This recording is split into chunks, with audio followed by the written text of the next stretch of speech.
ఓం సాయిరామ్. షిరిడీనాథ ఎంతో ప్రేమతో డాక్టర్ పండిత్ మీ నుదుటిపై త్రిపుండాలను దిద్దాలని ప్రయత్నిస్తే ఆ భక్తుని యొక్క కోరికను మన్నించి నామధారణం చేసుకుని సాకారం చేశావు కదా. ఒకసారి డాక్టర్ పండిట్ అని పేరుగల వ్యక్తి సాయిబాబా దర్శనానికి వచ్చాడు. షిరిడీలో అడుగుపెట్టి మసీదుకు వెళ్ళి బాబాకు నమస్కరించి కూర్చున్నాడు. ఆ తరువాత బాబా పూజకు దాదా వెంట పండితుడు వెళ్ళాడు. దాదా బాబా పూజలు చేశాడు. అప్పటి వరకు బాబాకు గంధం బొట్టు పెట్టడానికి ఎవ్వరూ సాహసించలేదు.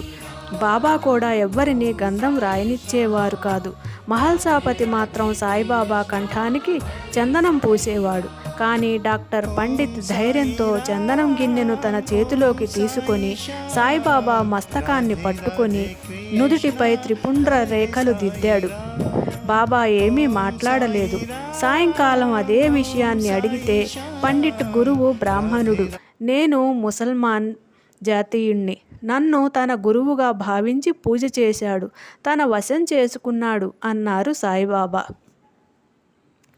9 నెలలుగా ఫాల్కే ఇమ్మని యానతిని వేడ నిశ్చితివయ్యా, మహమ్మదీయునకు తుది చిమ్ముచు కరుణాసుధలను షిరిడీనాథ ఫాల్కే 9 నెలలుగా షిరిడీ చేరి మీ దర్శనానుగ్రహాన్ని వేడుకుంటే చిట్ట చివరకు ఆ మహమ్మదీయునకు నీ యొక్క కరుణామృతాన్ని చిందుతూ అవకాశాన్ని కలిగించావు కదా.